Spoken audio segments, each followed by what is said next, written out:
Assalamualaikum warahmatullahi wabarakatuh. Nama saya Puspita Widya Wulandari. Di sini saya akan menjelaskan tentang 1. Apa itu teknologi komputer, 2. Apa itu teknologi komunikasi, ketiga, apa itu industri 4.0, dan keempat, bagaimana penerapan teknologi dalam dunia pendidikan. Baiklah, di sini saya akan menjelaskan tentang teknologi komputer. Teknologi komputer adalah sistem perhitungan komputasi canggih yang dikembangkan dengan perangkat pintar untuk mempermudah kerja manusia. Teknologi komputer terbagi menjadi 2 aspek, yaitu teknologi informasi dan teknologi komunikasi. 1. Teknologi informasi. Teknologi informasi merupakan suatu teknologi yang memiliki fungsi dalam mengelola data, memproses data, memperoleh, menyusun, menyimpan, mengubah data dengan segala macam cara untuk mendapatkan informasi yang bermanfaat atau juga berkualitas. Fungsi teknologi informasi: menangkap atau capture. Fungsi teknologi informasi sebagai pengelola atau processing, mengelola atau memproses data masukan yang diterima untuk menjadi informasi. Fungsi teknologi informasi sebagai menghasilkan atau generating. Fungsi teknologi informasi sebagai penyimpan atau storage. Fungsi teknologi informasi sebagai pencari kembali atau retrieval. Fungsi teknologi informasi sebagai transmisi atau transmission. Tujuan teknologi informasi adalah untuk memecahkan suatu masalah, membuka kreativitas, meningkatkan efektivitas dan efisiensi dalam melakukan pekerjaan. Manfaat dari teknologi informasi untuk pendidikan. Dengan teknologi informasi di dunia pendidikan, terutama komputer, mahasiswa lebih efektif dalam belajar. Untuk industri dan manufaktur, teknologi informasi dapat membantu membuat rancangan desain sebuah produk yang akan dikeluarkan pada industri, serta bisa mengontrol mesin produksi dengan ketepatan yang baik. Untuk bisnis dan perbankan, dengan teknologi informasi bisa membantu dalam transaksi, menyimpan berkas dengan lebih aman, dan sistem perbankan yang lebih maju. Untuk militer, dengan teknologi informasi yang maju bisa dimanfaatkan untuk navigasi pada kapal selam, pengendalian pesawat luar angkasa dengan kemudi dan tanpa kemudi. Untuk teknik dan pengetahuan, teknologi informasi bisa digunakan dalam mempelajari struktur angin, tanah, dan juga cuaca. Untuk kedokteran, bisa dimanfaatkan untuk mendiagnosa suatu penyakit dan mengambil gambar semua organ tubuh dengan komputer. Untuk pemerintah, teknologi informasi dapat diaplikasikan dalam mengelola suatu data dan informasi yang ditujukan kepada masyarakat.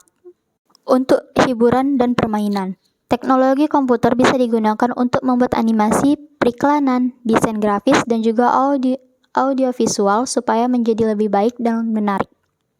Untuk bidang kriminal, teknologi bisa membuat mudah aparat dalam menyelesaikan permasalahan, bisa dengan mudah terdeteksinya pelanggaran demi pelanggaran lalu lintas dan sidik jari. Kemudian saya akan menjelaskan tentang apa itu teknologi komunikasi. Teknologi komunikasi adalah peralatan perangkat keras dalam sebuah struktur organisasi yang mengandung nilai-nilai sosial yang memungkinkan setiap individu mengumpulkan, mengolah, dan saling bertukar informasi dengan individu lain. Peran teknologi komunikasi. 1. Teknologi komunikasi sebagai faktor determinan dalam masyarakat. 2. Teknologi komunikasi sebagai produk dalam industrialisasi. 3. Teknologi komunikasi sebagai unsur yang terbarukan. Selanjutnya saya akan menjelaskan tentang apa itu industri 4.0. Revolusi industri 4.0 adalah era industri di mana seluruh entitas yang ada di dalamnya dapat saling berkomunikasi secara real time kapan saja dengan berlandaskan pemanfaatan teknologi internet dan GPS guna mencapai tujuan tercapainya kreasi nilai baru.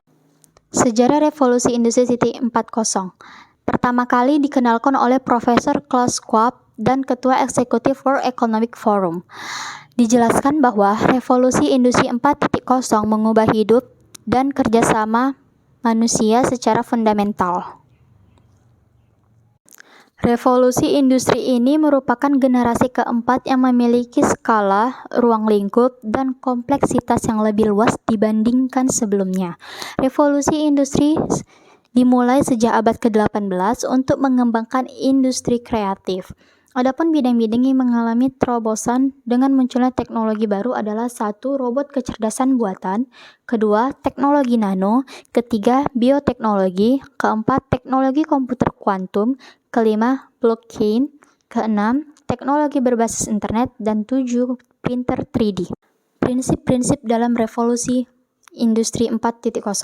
1. Interkoneksi, 2. Transparansi informasi, 3. Bantuan teknis, 4. Pengambilan keputusan. Manfaat revolusi industri 4.0. 1. Memiliki potensi untuk memperdayakan individu serta masyarakat, menciptakan peluang baru bagi sosial, ekonomi, dan pengembangan. 2. Minim risiko human error karena komputer memiliki kontrol penuh sehingga hasil pekerjaan cenderung konsisten.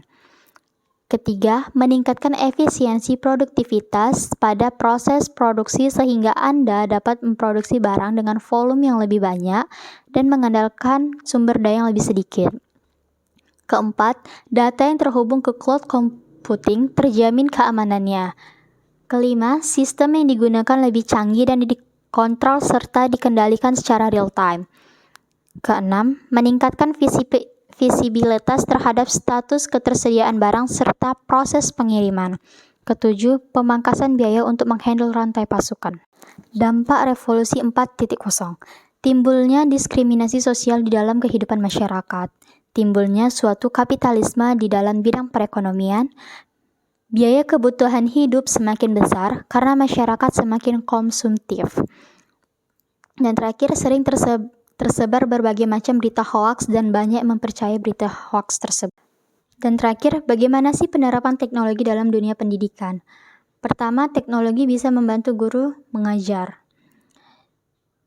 Ini bisa menjadi alat bagi guru untuk menyampaikan materi pengajaran mereka kepada siswa. Kedua, teknologi akan memicu kreativitas guru. Hal ini bisa menciptakan kreativitas guru, mereka bisa lebih kreatif dalam menciptakan metode pengajaran. Ketiga, teknologi membantu siswa belajar. Implementasi teknologi dalam mengajar dan pembelajaran akan membuat siswa lebih tertarik mengikuti pelajaran. Keempat, teknologi bisa menciptakan kreativitas atau aktivitas belajar yang menarik. Dengan teknologi, guru bisa menciptakan suatu belajar yang mengasihkan. Kelima, siswa mudah mencari sumber belajar. Informasi teknologi terutama internet menyediakan berbagai macam sumber belajar yang bisa diakses oleh siswa kapan dan di mana saja. Dan terakhir, teknologi membuat siswa memiliki wawasan yang luas. Sekian penjelasan dari saya, semoga bermanfaat. Assalamualaikum warahmatullahi wabarakatuh.